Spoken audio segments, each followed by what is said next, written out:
जय माता दी। आज वैसे तो मुझे अपना गार्डन बहुत अच्छा लगता है और इसमें ढेर सारी फ्रूटिंग लगातार बनी रहती है। देखिए ढेर सारे इसमें फ्रूट प्लांट लगे हैं हमारे गार्डन में, पर मैं अपने गार्डन में एक नया प्लांट ऐड करने वाली हूँ और वह इतना सरल है, इतना इजी है कि आप अपने घर के सामान से बिल्कुल नए जो बिगनर हैं वो भी आसानी से लगा सकते हैं, बिना किसी मेहनत के, बिना किसी कंपोस्ट के और जीरो मिट्टी से। तो क्या आप लगाना चाहेंगे उस प्लांट को? और वह प्लांट है ड्रम स्टिक का। और ड्रम स्टिक के बारे में आपको पूरी जानकारी पता ही होगी कि यह फाइबर से युक्त होता है। दूध से ज़्यादा इसमें फ़ायदा 4 गुना है, दूध से ज़्यादा इसकी पत्तियाँ, इसके फ्रूट काम करते हैं। दाल से भी कई गुना इसमें protein, fibre, calcium, iron, magnesium, कुछ ऐसी चीज़ें नहीं हैं जो इसमें नहीं पाई जाती हैं। बहुत अच्छा प्लांट है और अगर आपने ग्रो कर लिया तो फ्रूटिंग अगर करता है, जिस तरह से मैं उसको लगाने वाली हूँ, उसको अगर आप लगाएंगे उस तरह से तो फ्रूटिंग 100% करने वाला है। और अगर फ्रूटिंग किसी रीजन से आपके यहाँ नहीं कर रहा है, टेम्परेचर के हिसाब से या फिर और किसी रीजन से, तो फिर आप उनकी पत्तियों का भी बहुत अच्छे से यूज कर सकते हैं। आप चाहें तो इसे बालकनी में भी लगा सकते हैं। अगर आपके बालकनी में 3-4 घंटे की धूप आती है तो आप इजीली इसे ग्रो कर सकते हैं। अगर इसमें फ्रूट्स बन गए तो बहुत अच्छा है, क्योंकि इसे करीब 7-8 घंटे की धूप चाहिए पड़ती है। लेकिन अगर इसमें फ्रूट नहीं बने तो इसकी जो ब्रांच रहती है, इसके जो फ्लावर्स रहते हैं, इसकी जो पत्तियां रहती हैं, बहुत काम आती हैं। अगर आप इसकी पत्तियों का यूज चाय में करते हैं तो आपके जो वीकनेस है, जो आप में आलसपन रहता है, वह दूर होता है। और आप इसको वीकली में 1-2 बार अपने चाय में ऐड कर सकते हैं। इनकी पत्तियों को बहुत ज़्यादा फ़ायदा करने वाला है। तो चलिए हम आपको बिल्कुल ईज़िली तरीके से बताने वाले हैं कि हम अपने गार्डन में एक नया प्लांट और ग्रो करने वाले हैं। और यह ऐसा प्लांट है कि लाइफ टाइम चलने वाला है। जब तक आप इसे नहीं हटाएंगे तब तक ये नहीं हटेगा और बहुत फास्ट ग्रोथ करता है। इसलिए हमें चाहिए कि उसे हम बड़े बैग में ही लगाएं, क्योंकि जैसे ही हम उसकी शिफ्टिंग करते हैं, जैसे ही उसका सीड ग्रो करते हैं, तो उसका सीड एकदम इतनी तेज़ी से बढ़ता है कि आप देखते रह जाएंगे और 2 महीने में वह बहुत बड़ा आपका पौधा तैयार हो जाएगा, अगर इस तरह से आप लगाते हैं। तो चलिए बिल्कुल इजी तरीके से और आपको बताने वाले हैं हम कि हम अपने गार्डन में कैसे उसको उगाएंगे। एक बार हम उगा चुके हैं, पर मेरे यहाँ क्या हुआ था कि मेरी छत तो जो ऊपर वाला पोर्शन था वो कंप्लीट हो रहा था, इस वजह से वो सूख गया। नीचे रखा, धूप नहीं मिली उसे, तो सूख गया। और आप जो स्टेम देख रहे हैं इधर, उसी प्लांट की है। और आप देखिए ये हमारा करीब 3-4 महीने का ही प्लांट है और देखिए इसकी हाइट कितनी ज़्यादा है। और मैंने जिस तरीके से ग्रो किया था, अगर आप भी उस तरह से ग्रो करते हैं तो आपके भी यहाँ इतना ही बड़ा ये प्लांट होने वाला है। तो चलिए देर ना करके आपके साथ उस वीडियो को शेयर करेंगे और देखेंगे कि जितने हमारे पास फ्रूट प्लांट लगे हैं उनमें से एक नया प्लांट जो बहुत दिनों से उसका इंतज़ार था और इसी सीज़न में ग्रो होता है, क्योंकि उसके जो सीड हैं इसी सीज़न में मिलते हैं। ढेर सारे आपको सीड फ्री में ही मिल जाएंगे, तो आप उनके सीड को कलेक्ट कीजिए और लगाइए। अगर आपने वीडियो को अभी तक सब्सक्राइब नहीं किया है तो ज़रूर कर दीजिए, क्योंकि आने वाली जो भी वीडियो हमारी हैं बहुत मोटिवेशन वाली होने वाली हैं आपके लिए और आपको ढेर सारी नॉलेज मिलने वाली है ड्रम स्टिक के बारे में, हर फ्रूट्स प्लांट के बारे में, वेजिटेबल प्लांट के बारे में। जीरो बजट मिलेगा आपको और ढेर सारी फ्रूटिंग मिलेगी। और आप देखिए अमरूद तो ढेर सारे लगे हुए हैं, देखिए कितने बड़े बड़े अमरूद लगे हुए हैं। और ये देखिए कि ये है हमारी ड्रम स्टिक जो कि सूख गई है। मैंने एक प्लांट से एक पेड़ हमारे पास में लगा है, तो उसी से मैंने इसकी जो फली थी वो गिर गई थी, आंधी की वजह से सूखी हुई थी। आपको इसी तरीके से सूखी ड्रम स्टिक की ही जो रहता है ये फ्रूट, उसी का यूज़ करना है। ग्रीन वाले से अगर आप प्लांट लगाएंगे तो नहीं लगेगा। और आप देखिए कि ये पूरा खुल गया है। बारिश हुई थी, छत पर रखा था और जैसे ही बारिश पड़ी तो ये पूरा खुल गया और इसके सीड बाहर निकल कर आ गए हैं। और आप देखिए कि इतने सारे इसमें सीड मिले हैं। हमें सभी सीड ग्रो नहीं करना है क्योंकि इसका 100% जर्मिनेशन हो जाता है। हम जितने भी सीड ग्रो करते हैं इस तरह से सूखी फली के तुरंत ही ग्रो हो जाते हैं। इसलिए हम जहाँ इसको ग्रो करने वाले हैं उसमें करीब हम 3-4 सीड लगाएंगे और अगर उसमें से सभी जर्मिनेट हो गए तो अच्छी बात है, और कुछ नहीं हुए तो भी हमें 1-2 प्लांट उसमें से मिलने वाले हैं। और देखिए इसका सीड इस तरह से होता है और हम इसको डायरेक्ट भी लगा सकते हैं। चलिए हम तरीका बताने वाले हैं आपको कैसे लगाएंगे। और हम लगाएंगे आपको, देखिए हमारे पुराने जो प्लांट हमारा लगा था उसी की मिट्टी में ग्रो करने वाले हैं। बिल्कुल जरा सा उसमें थोड़ा सा फंगीसाइड मिलाएंगे, आपके घर में ईजिली मिल जाएगा। अगर उसमें से कुछ चीज़ नहीं मिलती है तो ऑप्शन भी बताने वाले हैं। और आप देखिए हमारा ये पॉट था जो टूट गया है, जैसे ही मैंने इसको उठाया तो ये काफ़ी टूट गया था, तो मैंने इस बकेट में कर लिया है। और आप देखिए हमारे किचन कचड़े की ही कंपोस्ट है जो कि देखिए कितनी ज़्यादा सॉफ्ट है। और ये पूरी कंपोस्ट है क्योंकि जैसा मैं ड्रम स्टिक का प्लांट लगा रही हूँ, काफ़ी सारे ऐसे प्लांट हैं जो मैं इसी तरीके से लगाती हूँ अपने गार्डन में और मुझे उसका रिजल्ट भी अच्छा मिलता है। खाद पानी डालनी नहीं पड़ती, खाद कभी डालनी नहीं पड़ती है। करीब 2-3 साल में मैं थोड़ा सा खाद अगर मिल जाती है तो डाल देती हूँ अपने प्लांट पर ईज़िली तरीके से। और अगर नहीं मिलती है तो किचन कंपोस्ट की मिट्टी तो हमारे पास है ही, मैं उसी को और फिल कर देती हूँ और मुझे इसका रिज़ल्ट बहुत अच्छा आता है। तो चलिए हम इसमें क्या क्या मिलाने वाले हैं, कौन सा ऐसा तरीका है। तो ये हमारी पुराने प्लांट की जो मिट्टी है वो है। इधर मैंने कुछ थोड़ी सी नई मिट्टी ली है जो कि काफ़ी पुरानी है, इसको मैंने रेस्ट पर रख दिया था, वह मिट्टी है। और अगर आप कहीं से मार्केट से या फिर कहीं से आप गार्डन से या फिर कहीं और जगह से अगर आप मिट्टी लेकर आ रहे हैं तो फिर आप उसमें थोड़ी सी रेत वगैरह मिला सकते हैं। और अगर नहीं आपके पास तो कोकोपीट या पत्ते, सूखे पत्ते आपको कहीं से मिल जाएं तो उनको भी ऐड कर सकते हैं, या फिर आप किचन कंपोस्ट अगर बनाते हैं तो उसका यूज कर सकते हैं।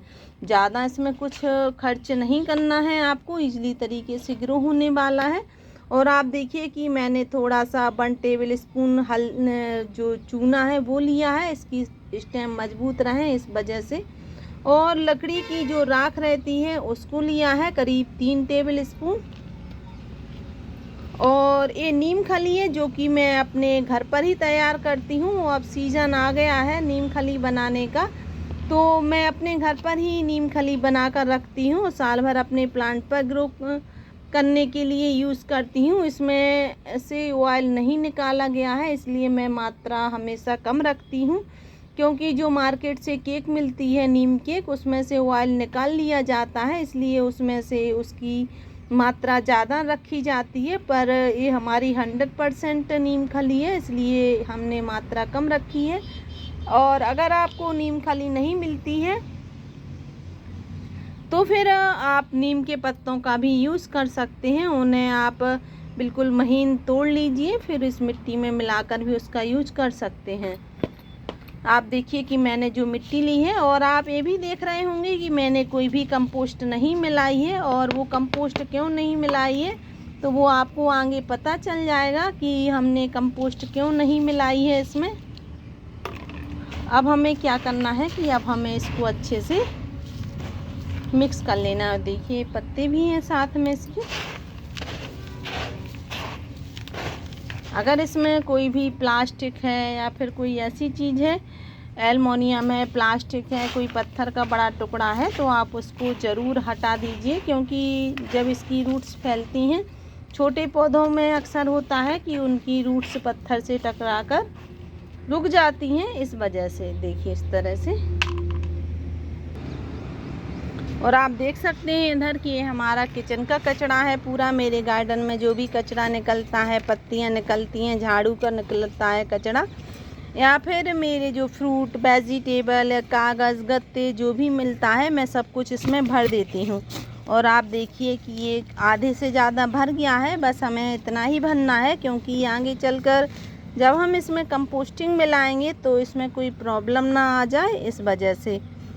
और ये आधे से ज़्यादा भर चुका है। आपको बस इसमें पॉलीथिन का यूज़ नहीं करना है, बाकी आप इसमें सभी चीज़ों का यूज़ कर सकते हैं।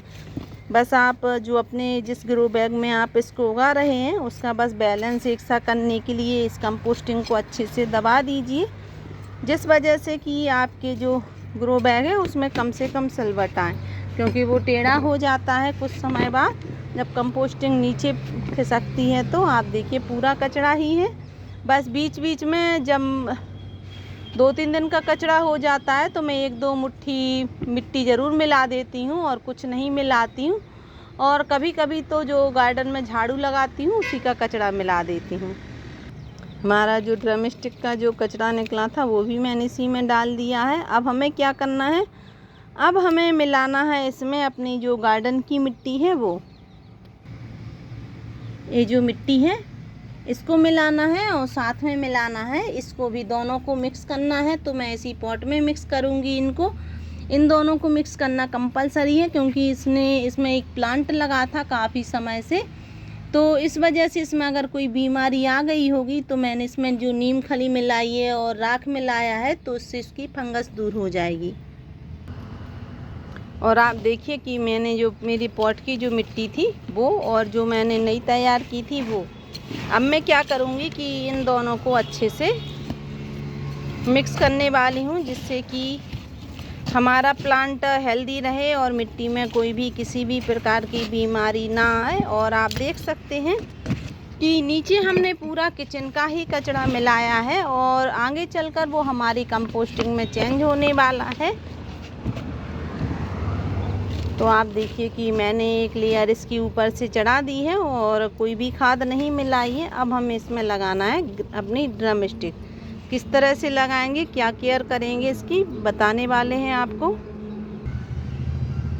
और आप देखिए कि हमने इसको थोड़ा सा मोड़ दिया है, क्योंकि जो इसकी कंपोस्टिंग थी थोड़ी नीचे थी और जैसे ही इसमें कंपोस्टिंग बनेगी तो ये आप देखेंगे कि हर 8 दिन में इसकी मिट्टी थोड़ी नीचे नीचे पहुंचती रहेगी। तो ये प्लांट जो हमारा पॉट है काफ़ी वैसा हो जाता है टेढ़ा एढ़ा सा और सीड ग्रो करने में परेशानी होती है, इसलिए मैंने इसको इस तरह से मोड़ दिया है। और इसको अगर सूरज की धूप हमारे सीड को तुरंत नहीं मिलेगी तो इसका जो प्लांट है वो हेल्दी नहीं रहेगा और लंबा लंबा हो जाएगा और कुछ समय बाद ये टूट जाएगा। इस वजह से मैंने इसकी मिट्टी को इस तरह किया है कि इसको 100% धूप मिलती रहे। अब आप देखेंगे कि हम क्या करेंगे कि इसमें हमें करना है अपने 4 सीड ग्रो। देखिए इस तरह से होल कर देना है और होल 4 नहीं, हम करेंगे इसमें 5 सीड ग्रो। अगर 5 हो गए तो अच्छा है, ये घना हो जाएगा और हमें ढेर सारी पत्तियां देने वाला है। और अगर नहीं हुआ तो भी हम क्या करेंगे कि हमारा जो प्लांट है उसके लिए हमें ज़्यादा मेहनत नहीं करनी पड़ेगी। जितने भी हमारे पास इसके प्लांट हो जाएंगे उन्हें से हमें ढेर सारी प्रॉफिट होने वाली है। हमने क्या किया है कि देखिए कि करीब 1 इंच गहरा इसमें हमने जो है वो होल कर लिया है। अब हमें इनके सीड को क्या करना है कि इस तरह से इनको रखना है। इतना रखना है कि जितना आपका सीड है उससे डबल गहराई में आपको रखना है। ज़्यादा अगर गहरा हो गया है तो आप इस तरह से इसको थोड़ा भर सकते हैं।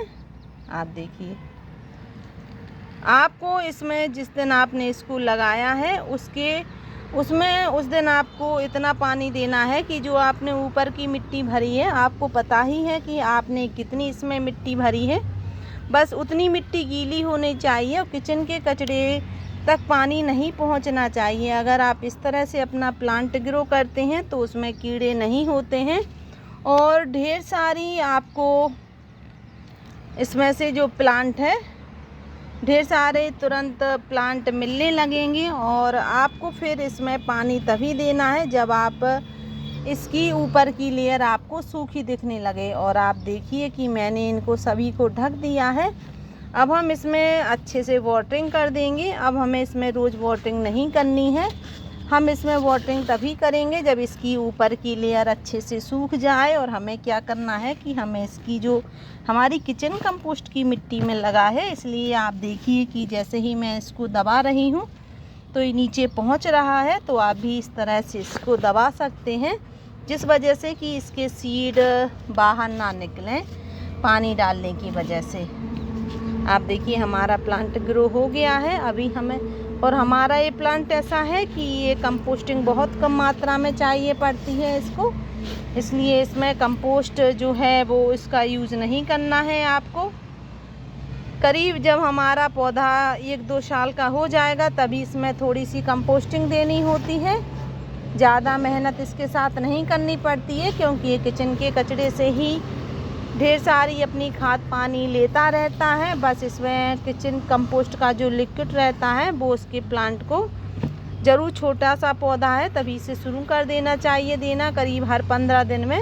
तो इसके ढेर सारे जो प्लांट हैं उगकर आएंगे और हेल्दी रहेंगे। आशा है कि आपको वीडियो अच्छी लगी होगी। अगर वीडियो अच्छी लगी है तो वीडियो को लाइक शेयर एंड सब्सक्राइब करें।